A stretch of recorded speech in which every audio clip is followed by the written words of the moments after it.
अस्सलाम वालेकुम क्लास 9 कैसे हैं स्टूडेंट्स। आज हम अपनी कंप्यूटर साइंस की जो बुक है इसका चैप्टर नंबर 2 का टॉपिक नंबर 5 करेंगे। टॉपिक नंबर 5 है हमारे पास कॉमन टेक्स्ट इनकोडिंग स्कीम।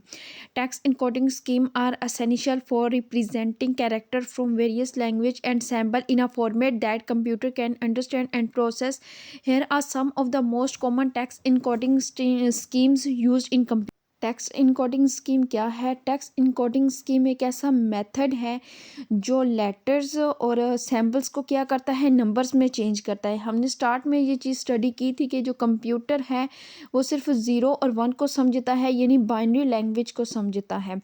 वो उसमें कोई भी डेटा प्रोसेस करता है या स्टोर करता है या कोई भी जो एक्शन परफॉर्म करता है वो बाइनरी लैंग्वेज जो है उस यूज़ करता है। इसलिए कॉमन टेक्स्ट इनकोडिंग स्कीम एक ऐसा मेथड है जिसके थ्रू क्या करता है, कंप्यूटर जो जो भी उसके पास लेटर्स होते हैं या सैम्पल्स होते हैं उन्हें ज़ीरो और वन की फॉर्म में यानी बाइनरी फॉर्म में चेंज करता है। टेक्स्ट इनकोडिंग स्कीम जो होती है ये ज़रूरी होती है ताकि जो कंप्यूटर है वो मुख्तलिफ सैम्पल्स और मुख्तलिफ लैंग्वेज को क्या कर सके, समझ सके और प्रोसेस कर सके। सबसे पहले है हमारे पास आस्की, ASCII यानी ASCII। तो यहाँ पे है ASCII is an acronym that stand for American standard code for information interchange. यानी A से अमेरिकन, S से स्टैंडर्ड, C से कोड और I से इंफॉर्मेशन, I से इंटरचेंज।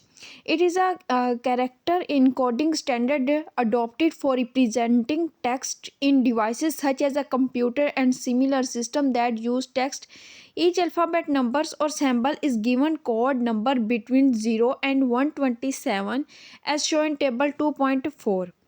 ASCII क्या है? ASCII एक टेक्स्ट इनकोडिंग स्टैंडर्ड है जो हर लेटर और सैम्पल या नंबर को क्या करती है, नंबर्स देती है, यानी ज़ीरो और वन की फॉर्म में जो जो भी उनकी फॉर्म होती है उन्हें क्या करती है, देती है। यानी कोई भी हमारे पास लेटर हो गया, सैम्पल हो गया या कोई अकाउंटिंग का नंबर हो गया, हर लेटर का अलग नंबर होता है। यहाँ नंबर ज़ीरो और यहाँ पे जो नंबर हैं वो ज़ीरो से 127 होते हैं जो कि टेबल 2.4 में आपकी बुक में जो है शो किए गए हैं।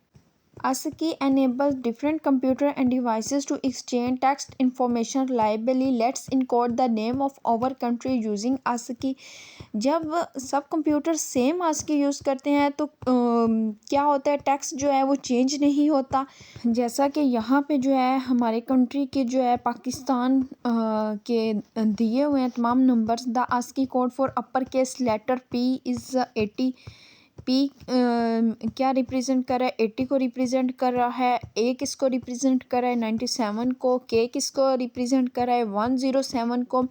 आई किसको रिप्रेजेंट कर रहा है, 105 को।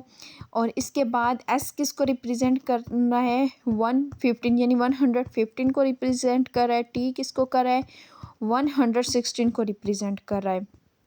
यहाँ पे क्या है, तमाम लेटर जो पाकिस्तान के हैं यहाँ पे शो किए गए हैं और ये आपके टेबल में भी 0 से 127 तक क्या किया गया, शो किया गया है। The ASCII code is a numerical representation of character in computer based system particularly for alphabetic character. For example ASCII code of the character N is 110। अच्छा, ये है कि जो कैपिटल लेटर हैं या स्मॉल लेटर हैं इनके जो कोड्स होते हैं वो भी डिफरेंट होते हैं। यहाँ पे जो पाकिस्तान के कोड शो किए गए 80, 97, 107, 105 और 115। इसी तरह जो है पाकिस्तान के तमाम लेटर्स के क्या हैं, कोड शो किए गए हैं। कैपिटल और स्मॉल लेटर के क्या होते हैं, कोड अलग अलग होते हैं। नेक्स्ट है हमारे पास extended ASCII। Well the standard ASCII table include 128 character. There is an extended version that include 256 character. This extended ASCII use 8 bits and include additional samples, accented letters and other character. However, the original 128 character are the most commonly used and serves as the basis for the text representation in computer। अब normal ASCII में क्या होता है, 128 character होते हैं, यानी 0 से 127 character तक होते हैं। और ये इसका क्या होता है, आस्की का एक्सटेंडेड वर्जन होता है, इसमें डबल होता है, यानी 256 यहाँ पे क्या होते हैं, कैरेक्टर होते हैं। और आस्की में 8 बिट जो है यूज़ करती है।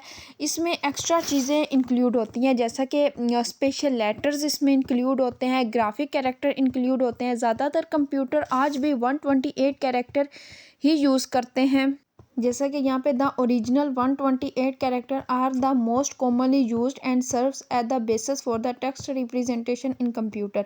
तो क्या है, हमारे पास जो 128 कैरेक्टर हैं यही मोस्टली यूज़ होते हैं, क्योंकि ये जो होती हैं टेक्स्ट को बेसिक जो टेक्स्ट आम तौर पर यूज़ होता है वो ये इसको रिप्रेजेंट करते हैं। नेक्स्ट है हमारे पास Unicode. Unicode is an attempt at mapping all graphic character used in any of the word writing system, unlike ASCII, which is limited to 7 bits and can represent only 128 characters. Unicode can represent over a million characters through different forms of encoding such as the UTF-8, UTF-16, UTF-32. UTF is an acronym that stands for Unicode Transformation Format। अब Unicode क्या है, Unicode एक कोशिश है कि दुनिया की हर language के लेटर्स को क्या किया जाए, कोड दिया जाए, चाहे वो इंग्लिश हो, उर्दू हो, चाइनीज़ हो, हिंदी हो, सब लैंग्वेज के लेटर्स को क्या किया जाए, कोड दिया जाए। जबकि ऐसे की क्या करती है, which is limited to 7 bits, ये क्या करती है, ये लिमिटेड होती है 7 बिट्स तक। और ये टोटली 128 कैरेक्टर जो है वो रिप्रेजेंट करती है, यानी 0 से 127 कैरेक्टर तक जो क्या करती है, ये रिप्रेजेंट करती है। यूनिकोड क्या करती है, Unicode can represent over a million character through different form of encoding such as UTF-8, UTF-16 and UTF-32। अब यूनिकोड 10 लाख से ज़्यादा कैरेक्टर रिप्रेजेंट कर सकती है। यूनिकोड जो है ये अलग अलग प्लेटफॉर्म इस्तेमाल करती है जो यहाँ पे दिए हुए हैं, UTF-8, UTF-16 और UTF-32। और यहाँ पे जो है UTF स्टैंड फॉर क्या है, यूनिकोड, U से यूनिकोड, T से ट्रांसफॉर्मेशन और F से क्या है, format.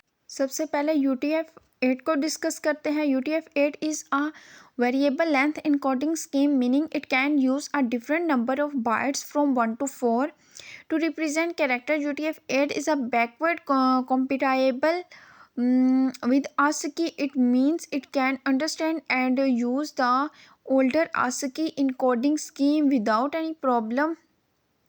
Therefore, if we have text file written in ASCII, it will work perfectly fine with UTF-8, allowing it to read both old and new text। अब UTF-8 क्या है, UTF-8 में हर character same size का नहीं होता। यहाँ पे क्या होता है, it can use a different number of bytes, यानी ये different numbers of bite use करती है। 1 से 4 बाइट्स जो है एक कैरेक्टर ले सकता है। UTF-8 में जो है वो ASCII को सपोर्ट करता है और ASCII जो फाइल होती है UTF-8 में परफेक्ट काम करती है। UTF-8 में देखिए यहाँ पे सबसे पहले A लेटर दिया गया है, ये यहाँ पे कितना बाइट लेता है, ये 1 बाइट लेता है। और उर्दू लेटर जो है यहाँ पे बे दिया हुआ है, लेकिन यहाँ पे मिस प्रिंट हुआ है, रे जो है हमें शो हो रहा है, ये कितने बाइट्स लेता है, ये 2 बाइट्स लेता है। अब नेक्स्ट है हमारे पास UTF-16। UTF-16 is an other variable character encoding mechanism allowed it uses either 2 byte or 4 bytes per character at most। Unlike UTF-8, it is not compatible with ASCII, meaning it cannot translate ASCII code। अब UTF-16 क्या होता है, UTF-16 एक text encoding scheme है। इसका काम है letter, number और सैम्पल को बाइनरी यानी 0 और 1 में क्या करना है, कन्वर्ट करना है, ताकि कंप्यूटर क्या करें, इनको समझ सके। UTF-8 कैरेक्टर UTF-16 में कैरेक्टर को जो है स्टोर करने के लिए मिनिमम 2 बाइट्स होते हैं और मैक्सिमम 4 बाइट्स जो है ये लेते हैं UTF-16 में। किसी भी कैरेक्टर को स्टोर करने के लिए मिनिमम 2 बाइट्स और मैक्सिमम कितने होते हैं 4 बाइट्स लेते हैं, यूज़ होते हैं। UTF-16 का जो साइज़ है ये फिक्स नहीं होता, बट मिनिमम 2 बाइट्स होते हैं और मैक्सिमम कितने होते हैं 4 बाइट्स होते हैं। और ASCII जो है सिर्फ इंग्लिश लेटर और बेसिक सैम्पल क्या करती है 1 बाइट्स लेती है, यानी ASCII में इंग्लिश लेटर्स और बेसिक सैम्पल्स को स्टोर करने के लिए वो कितने लेती है 1 बाइट यूज़ करती है। और यहाँ पे इंग्लिश, उर्दू, अरबिक, चाइनी कोई भी लेटर हो उसके जो मिनिमम लेगी वो 2 बाइट्स कोई भी लेटर लेगा स्टोर करने के लिए और मैक्सिमम 4 बाइट्स लेंगी। UTF-32, अब ये लास्ट है हमारे पास। UTF-32 is a method of encoding that uses a fixed length with all character stored in 4 bytes पर कैरेक्टर। यहाँ पे क्या है UTF-8 में हर कैरेक्टर सेम साइज़ का होता है, यानी फिक्स्ड लेंथ इनकी क्या होती है, फिक्स्ड होती है लेंथ। हर कैरेक्टर जो है वो 4 बाइट्स लेता है। This makes it very simple but at the same time it may look a little complicated when it comes to space usage. यहाँ पे क्या है, यहाँ इसमें जो इसको समझना और इसमें कोई भी चीज़ जो है प्रोसेस करना जो है काम करना बहुत इजी है, बट यहाँ पे मुश्किल क्या होती है कम्स टू स्पेस यूजेज, ये मेमोरी बहुत ज़्यादा यूज़ करता है, यानी इससे क्या होती है मेमोरी बहुत ज़्यादा वेस्ट हो जाती है हमारी। जैसे कि एग्जांपल में दिया हुआ है अल्फ़ाबेट लेटर ए दिया हुआ है, तो ये यहाँ पे is represented in binary form. इसे बाइनरी फॉर्म में ये आपके पास रिप्रेजेंट किया गया 000, इसके बाद ये सारे so on which is 4 bytes. तो ये कितने ले रहा है 4 बाइट्स ये यूज़ करता है। ए हमारे पास जो लेटर है अल्फ़ाबेट लेटर ए, इसमें देखिए इसकी बाइनरी फॉर्म कितनी ज़्यादा जो है वो लेंथी है। तो यहाँ पे ये कितने बाइट्स यूज़ करता है, ये 4 बाइट्स यूज़ करता है।